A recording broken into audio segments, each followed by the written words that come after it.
This is a reading of Chapter 20, the final chapter in Alfred Whitehead's book, Adventure of Ideas.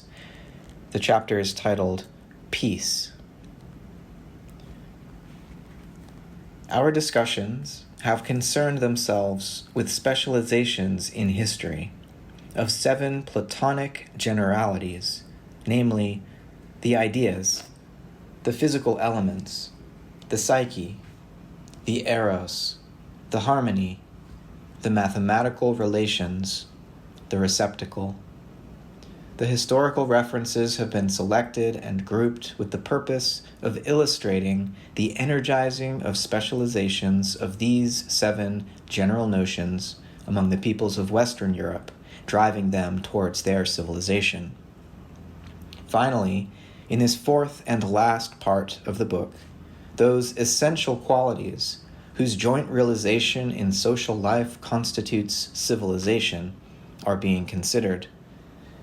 4 such qualities have so far been examined: truth, beauty, adventure, art.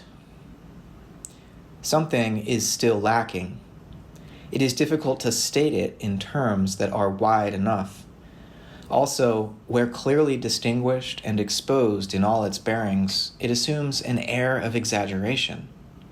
Habitually, it is lurking on the edge of consciousness, a modifying agency. It clings to our notion of the Platonic harmony as a sort of atmosphere. It is somewhat at variance with the notion of the eros. Also, the Platonic ideas and mathematical relations seem to kill it by their absence of life and motion. Apart from it, the pursuit of truth, beauty, adventure, art can be ruthless, hard, cruel, and thus, as the history of the Italian Renaissance illustrates, lacking in some essential quality of civilization. The notions of tenderness and of love are too narrow, important though they be. We require the concept of some more general quality from which tenderness emerges as a specialization. We are, in a way, seeking for the notion of a harmony of harmonies, which shall bind together the other 4 qualities, so as to exclude from our notion of civilization the restless egotism with which they often have in fact been pursued. Impersonality is too dead a notion, and tenderness too narrow. I choose the term peace for that harmony of harmonies which calms destructive turbulence and completes civilization. Thus, a society is to be termed civilized whose members participate in the 5 qualities: truth, beauty, adventure, art, peace. The peace that is here meant is not the negative conception of anesthesia. It is a positive feeling which crowns the life and motion of the soul. It is hard to define and difficult to speak of. It is not a hope for the future, nor is it an interest in present details. It is a broadening of feeling due to the emergence of some deep metaphysical insight, unverbalized and yet momentous in its coordination of values. Its first effect is the removal of the stress of acquisitive feeling arising from the soul's preoccupation with itself. Thus, peace carries with it a surpassing of personality. There is an inversion of relative values. It is primarily a trust in the efficacy of beauty. It is a sense that fineness of achievement is, as it were, a key unlocking treasures that the narrow nature of things would keep remote. There is thus involved a grasp of infinitude, an appeal beyond boundaries. Its emotional effect is the subsistence of turbulence which inhibits. More accurately, it preserves the springs of energy and at the same time masters them for the avoidance of paralyzing distractions. The trust in the self-justification of beauty introduces faith, where reason fails to reveal the details. The experience of peace is largely beyond the control of purpose. It comes as a gift. The deliberate aim at peace very easily passes into its bastard substitute, anesthesia. In other words, in the place of a quality of life and motion, there is substituted their destruction. Thus, peace is the removal of inhibition and not its introduction. It results in a wider sweep of conscious interest. It enlarges the field of attention. Thus, peace is self-control at its widest, at the width where the self has been lost, and interest has been transferred to coordinations wider than personality. Here the real motive interests of the spirit are meant, and not the superficial play of discursive ideas. Peace is helped by such superficial width, and also promotes it. In fact, it is largely for this reason that peace is so essential for civilization. It is the barrier against narrowness. One of its fruits is that passion whose existence David Hume denied, the love of mankind as such. The meaning of peace is most clearly understood by considering it in its relation to the tragic issues which are essential in the nature of things. Peace is the understanding of tragedy, and at the same time, its preservation. We have seen that there can be no real halt of civilization in the indefinite repetition of a perfected ideal. Staleness sets in, and this fatigue is nothing other than the creeping growth of anesthesia, whereby that social group is gradually sinking towards nothingness. The defining characteristics are losing their importance. There may be no pain or conscious loss. There is merely a slow paralysis of surprise. And apart from surprise, intensity of feeling collapses. Decay, transition, loss, displacement belong to the essence of the creative advance. The new direction of aim is initiated by spontaneity, an element of confusion. The enduring societies, with their rise, culmination, and decay, are devices to combine the necessities of harmony and freshness. There is the deep underlying harmony of nature, as it were a fluid, flexible support, and on its surface the ripples of social efforts, harmonizing and clashing in their aims at ways of satisfaction. The lower types of physical objects can have a vast endurance of inorganic life. The higher types, involving animal life and the dominance of a personality primarily mental, preserve their zest by the quick succession of stages from birth, culmination, to death. As soon as high consciousness is reached, the enjoyment of existence is entwined with pain, frustration, loss, tragedy. Amid the passing of so much beauty, so much heroism, so much daring, peace is then the intuition of permanence. It keeps vivid the sensitiveness to the tragedy, and it sees the tragedy as a living agent persuading the world to aim at fineness beyond the faded level of surrounding fact. Each tragedy is the disclosure of an ideal, what might have been and was not, what can be. The tragedy was not in vain. This survival power in motive force, by reason of appeal to reserves of beauty, marks the difference between the tragic evil and the gross evil. The inner feeling belonging to this grasp of the service of tragedy is peace, the purification of the emotions. The deepest definition of youth is life as yet untouched by tragedy, and the finest flower of youth is to know the lesson in advance of the experience, undimmed. The question here for discussion is how the intuition of peace asserts itself apart from its disclosure in tragedy. Evidently, observation of the earlier stages of personal life will afford the clearest evidence. Youth, is distinguished for its wholehearted absorption in personal enjoyments and personal discomforts, quick pleasure and quick pain, quick laughter and quick tears, quick absence of care and quick diffidence, quick courage and quick fear are conjointly characters of youth. In other words, immediate absorption in its own occupations. On this side, youth is too checkered to be termed a happy period. It is vivid rather than happy. The memories of youth are better to live through than is youth itself, for except in extreme cases, memory is apt to count the sunny hours. Youth is not peaceful in any ordinary sense of that term. In youth, despair is overwhelming. There is then no tomorrow, no memory of disasters survived. The short-sightedness of youth matches the scantiness of its experience.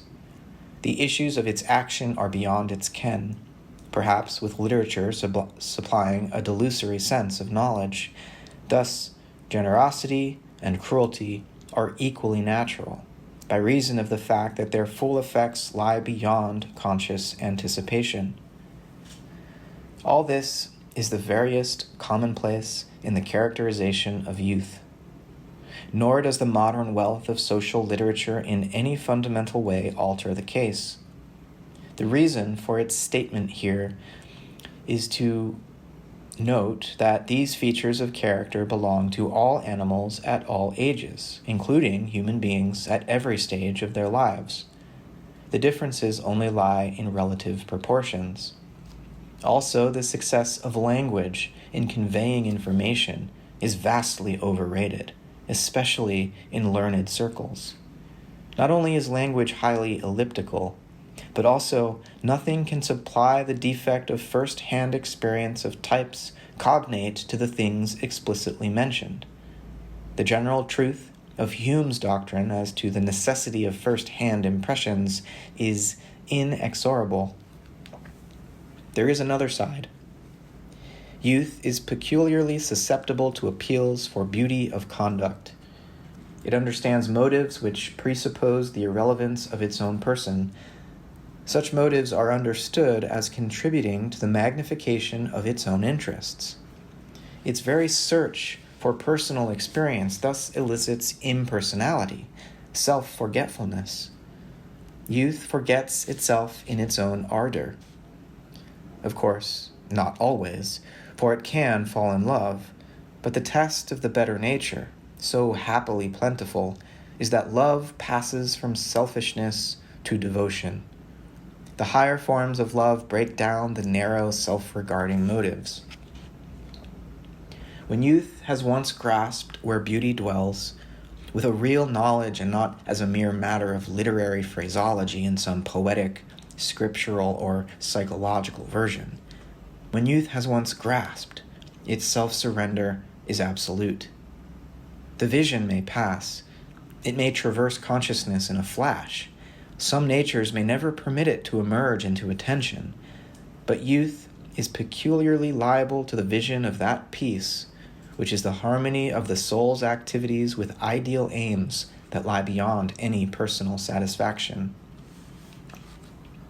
The vigor of civilized societies is preserved by the widespread sense that high aims are worthwhile. Vigorous societies harbor a certain extravagance of objectives, so that men wander beyond the safe provision of personal gratifications. All strong interests easily become impersonal, the love of a good job well done. There is a sense of harmony about such an accomplishment, the peace brought by something worthwhile. Such personal gratification arises from aim beyond personality. The converse tendency is at least equally noticeable. The egotistic desire for fame, that last infirmity, is an inversion of the social impulse, and yet presupposes it. The tendency shows itself in the trivialities of child life, as well as in the career of some conqueror before whom mankind trembled. In the widest sense, it is the craving for sympathy.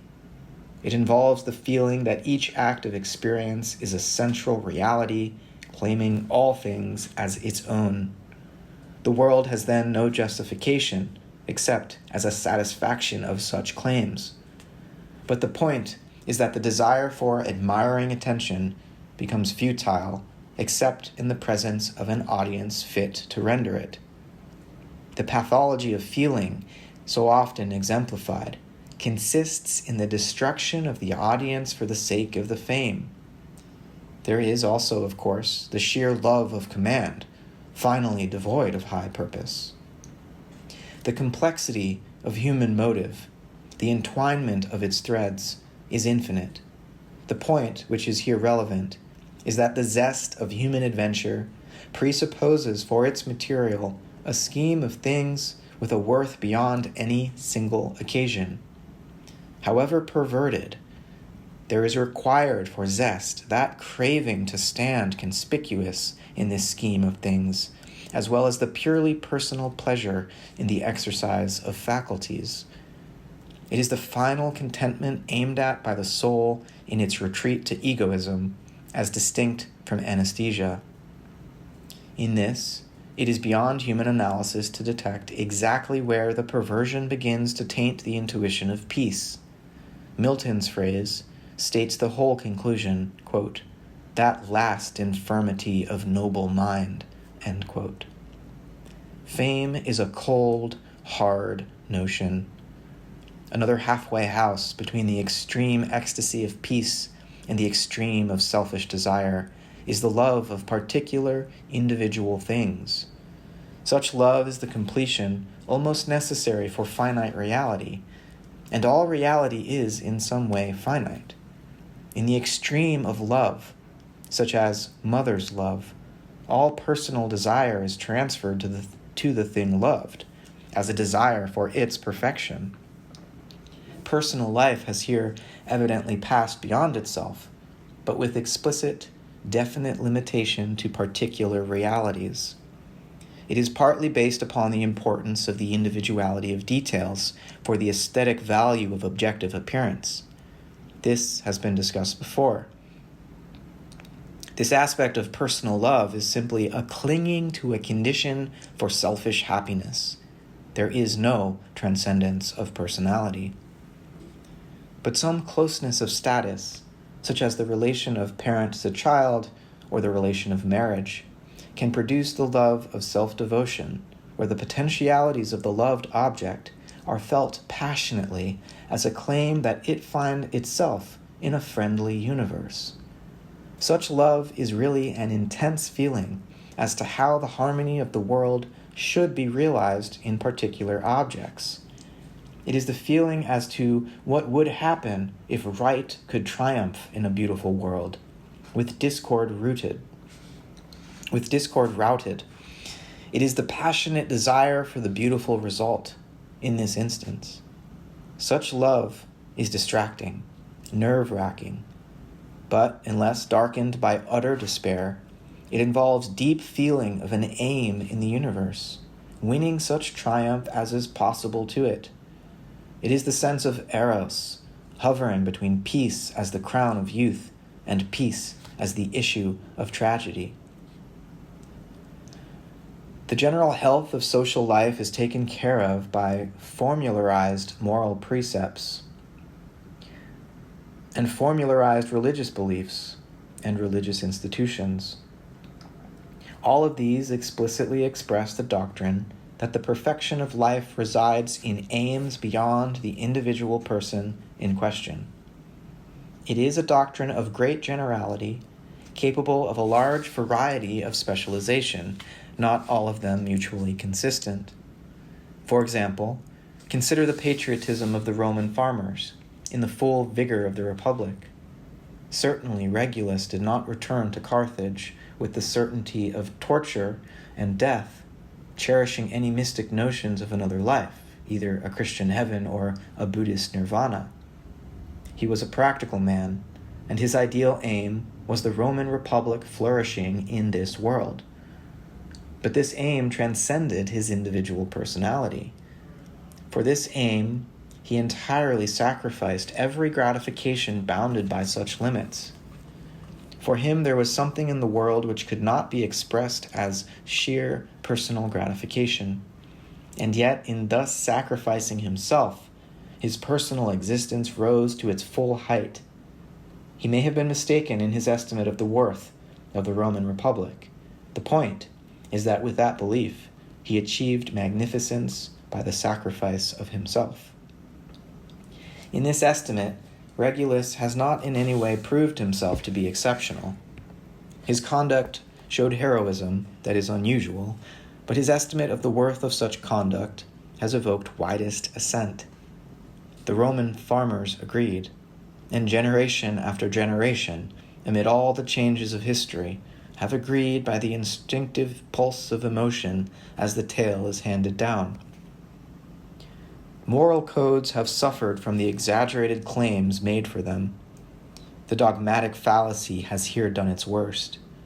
Each such code has been put out by a god on a mountaintop, or by a saint in a cave, or by a divine despot on a throne, or, at the lowest, by ancestors with a wisdom beyond later question. In any case, each code is incapable of improvement, and unfortunately in details they fail to agree, either with each other or with our existing moral intuitions. The result is that the world is shocked or amused by the sight of saintly old people hindering in the name of morality the removal of obvious brutalities from a legal system. Some acta sanctorum go ill with civilization. The details of these codes are relative to the social circumstances of the immediate environment.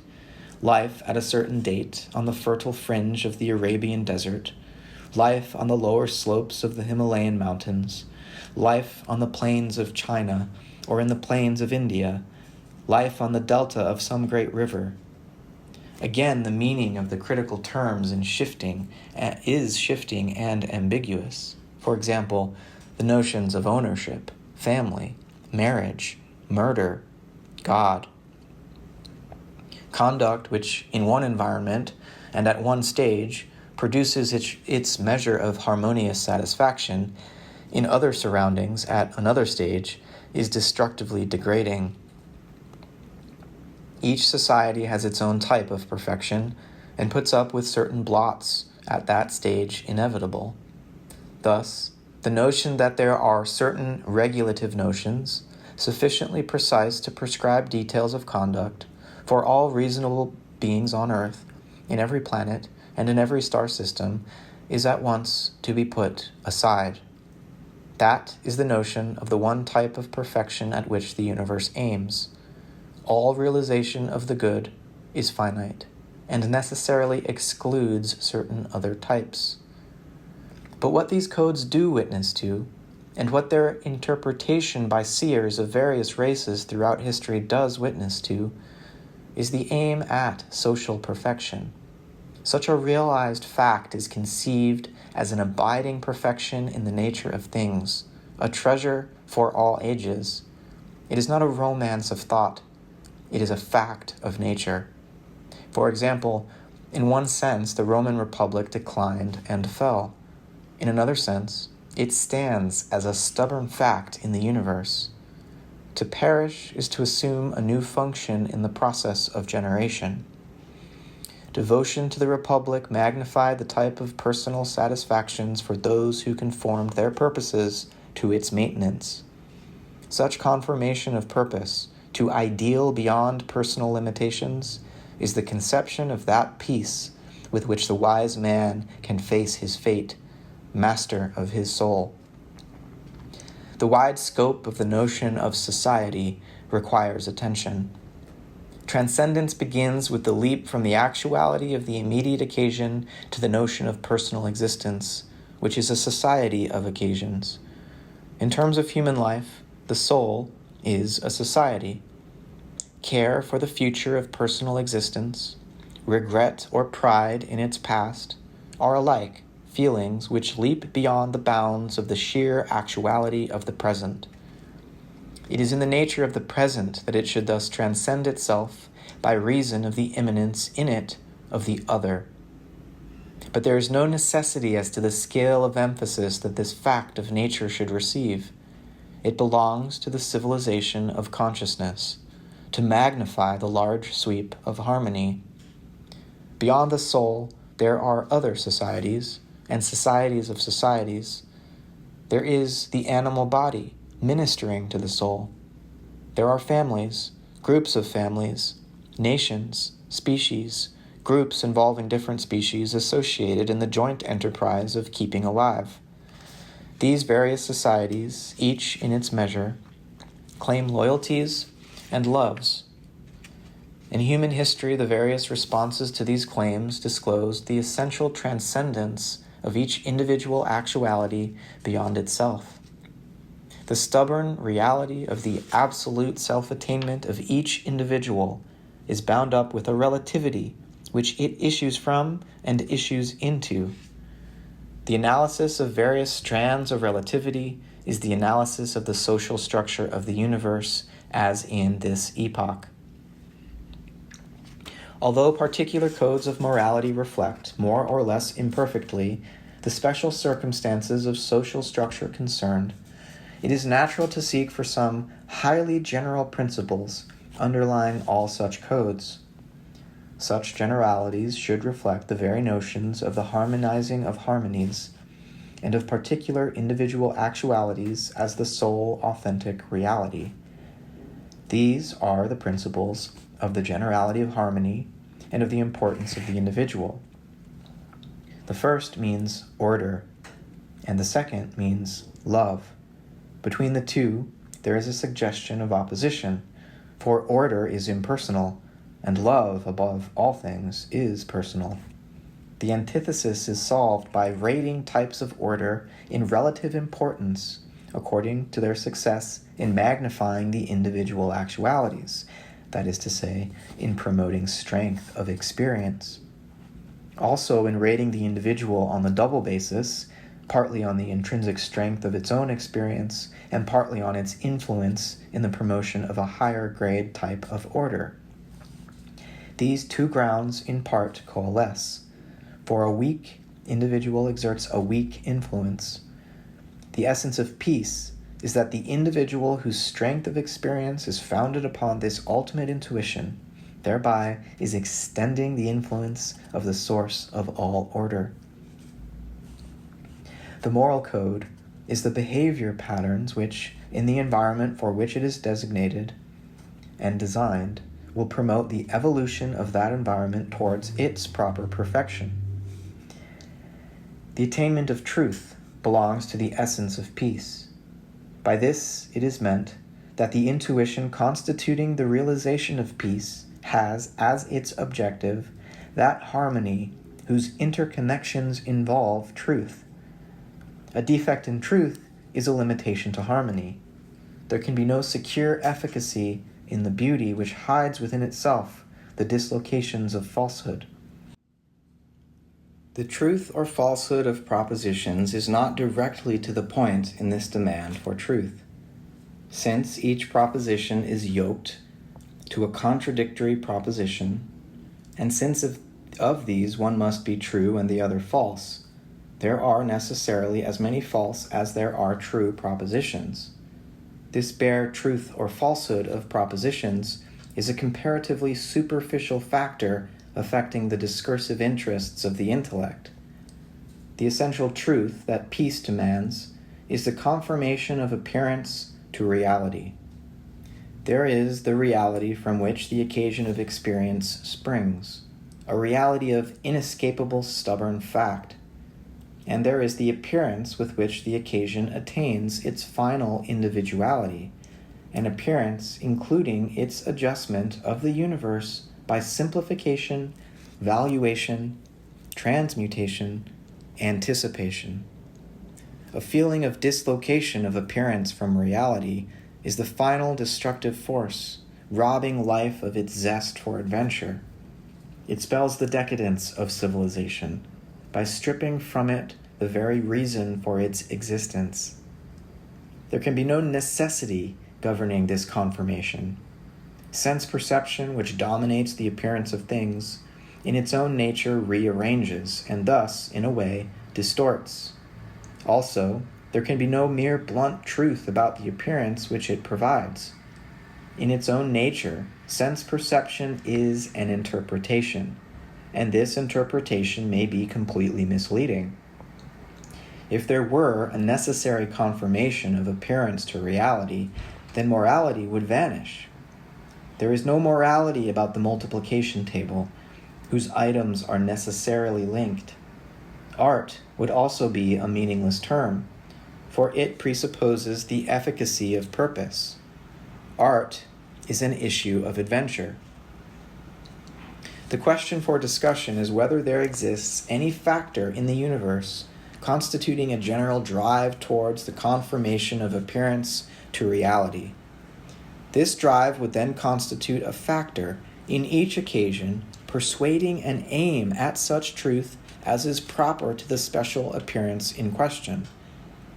This concept of truth, proper to each special appearance, would mean that the appearance has not built itself up by the inclusion of elements that are foreign to the reality from which it springs. The appearance will then be a generalization and an adaptation of emphasis, but not an importation of qualities and relations without any corresponding exemplification in the reality.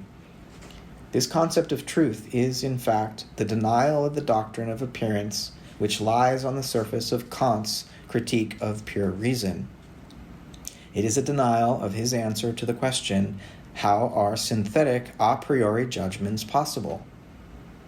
It is, at least, the introduction of guarding limitations, which Kant explicitly in that work does not introduce. The answer to this question must issue from a survey of the factors in terms of which individual experience has been interpreted. The antecedent world from which each occasion springs, a world of many occasions presenting for the new creature harmonies and discords. The easy road of anesthesia, by which discordant factors are dismissed into irrelevance. The activity of the mental poles in building conceptual experience into patterns of feeling which rescue discords from loss. The spontaneity of the mental action and its persuasion by a sense of relevance. The selective nature of consciousness and its initial failure to discriminate the deeper sources of feeling. That there is no agency in abstraction from actual occasions, and that existence involves implication in agency. The sense of a unity of many occasions with a value beyond that of any individual occasion. For example, the soul, the complete animal, the social group of animals, the material body, the physical epoch. The aim at immediate individual contentment. The justification for the suggestion derived from this group of factors must mainly rest upon their direct elucidation of first-hand experience. They are not and should not be the result of an argument, for all argument must rest upon premises more fundamental than the conclusions. Discussion of fundamental notions is merely for the purpose of disclosing their coherence, their compatibility, and the specializations which can be derived from their conjunction. The above set of metaphysical notions rests itself upon the ordinary, average experience of mankind, properly interpreted. But there is a further set for which the appeal lies to occasions and modes of experience which in some degree are exceptional. It must be remembered that the present level of average waking human experience was at one time exceptional among the ancestors of mankind. We are justified, therefore, in appealing to those modes of experience within our direct judgment, which in our direct judgment stand above the average level.